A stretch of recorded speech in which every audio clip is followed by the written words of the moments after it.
Hi guys, you saw the title, here's the video, we're going to get right to it. Today we're making smothered chicken. Doesn't sound super fancy and it's not, but wow, this is one of those recipes where when my kids ask me to make it again while they're still eating it for the first time, you know you got a winner. Let's get our stuff together and make it right now. Of course, our star is our chicken breasts. I've got 3 chicken breasts, ginormous ones. You can do it according to how many you want. This will make at least enough for 4. We're also going to need some mushrooms, 3 cups worth, so I figure about that much. Some chicken broth, a big bag of mozzarella, 3 cups worth, but you know, you can figure it out to what you want. Some Parmesan to top it all off, a couple of Vidalias, and if you don't have Vidalias, don't sweat it out. Just get the regular yellow onions, that'll be just fine. Some garlic, a good hunk of garlic, cream of mushroom soup, a couple eggs for dredging, and while we're at it, we need some seasoned breadcrumbs. On to our prep work. The first thing we're going to tackle is our mushrooms. We're going to use all of them pretty well, and they're just going to be sliced up, 4 or 5 slices. They don't have to be super thin, because they will shrink once we saute them, of course. So I want them to look something like that, and when we're done, we got a whole bowl full. But that's okay, because we're making a lot. Next is our 2 sweet onions. Peel them up, chop them in half, and slice them kind of thin too. But you can do them any which way you want. If you want them all chopped into small pieces, go ahead. I kind of did half, so they were like quarter slices. That seemed to work out just fine. Now into our frying pan. A little bit of oil. In go our onions. Now we're going to sweat these out a little bit. They don't have to be cooked all the way down. But we're going to let them cook for a minute or 2. Just till they start breaking up and softening a bit.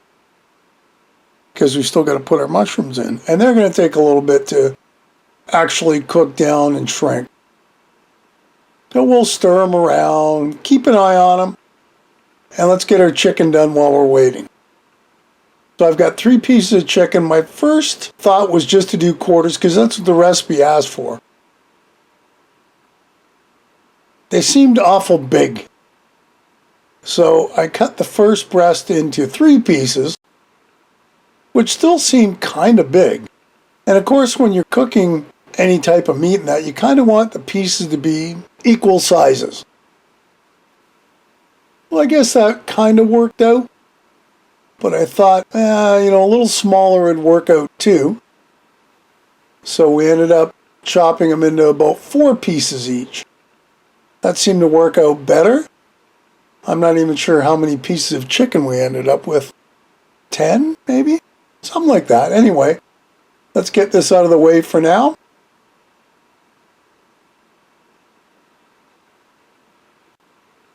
We're also going to set up for our dredging. The pan on the top, on the right. 2 eggs. There's 1, and there's 2. And on the left is our seasoned breadcrumbs, 1 cup. You know, it doesn't really matter. I had just under a cup, and that seemed to be just enough to get through what I had.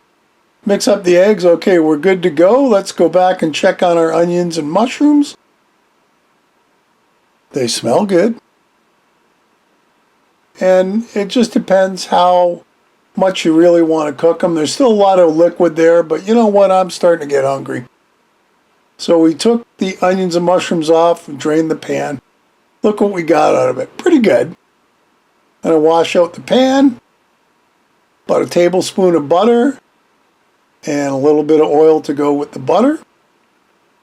There. Okay, and that's so that the butter doesn't brown as it's melting, because you don't like that. That just sucks.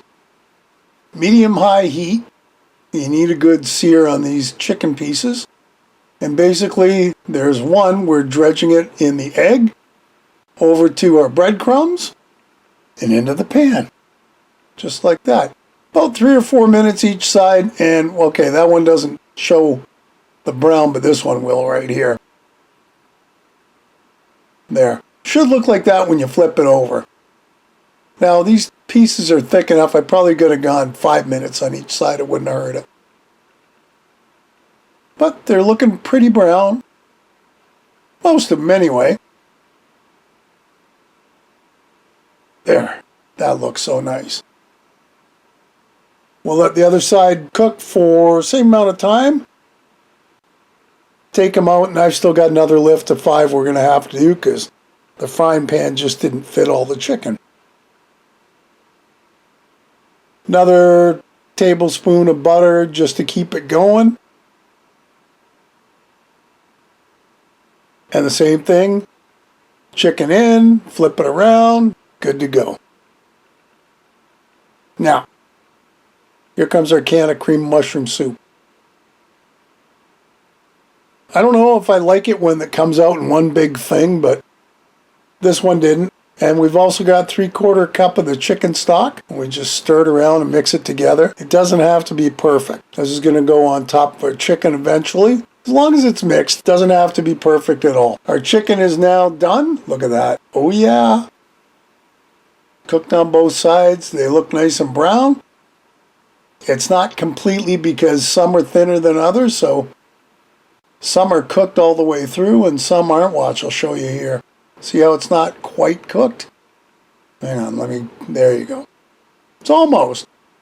If I would have left another 2 minutes in the frying pan, it probably would have been fine. Going in the oven, I'm not too worried about. Oh, there's our chicken. All right, it's time to assemble. Let's go smother some chicken. 1 tinfoil pan.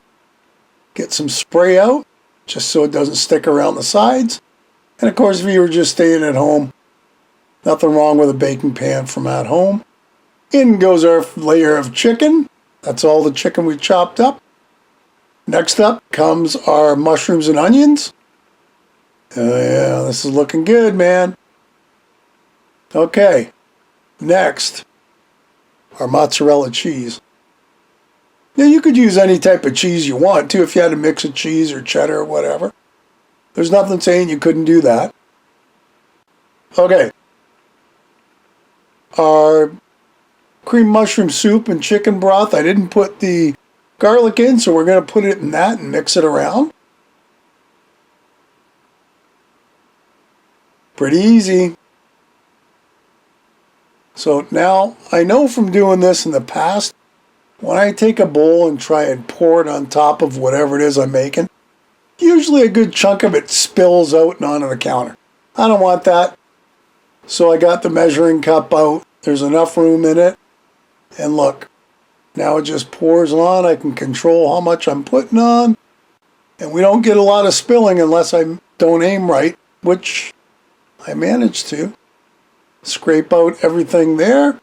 And that's it. Into the oven it goes. 350 for 30 to 35 minutes. You could probably push it to 45 if you really want to get that nice brown on it. Like that. Now we got a spoon and we're just going to dig out our smothered chicken. That's the one thing. I can't really see where the chicken is. I got to kind of guess. We got a piece. And there's a couple small ones, I think, at this end. I'm trying to get all the topping too, because I mean that's part of the fun, right? If you're going to smother your chicken, you want to have the smothered part. Onto a plate, and there it is. Yummy smothered chicken. Hey, another great recipe. I hope you'll give it a try. Leave me a comment below, one way or the other. Listen, if you haven't subscribed, hit the subscribe button and hit the bell because that'll tell you the next time I upload a video. Feel free to share this and any of my other videos. And thanks for stopping by and watching. We'll see you next time. Bye-bye.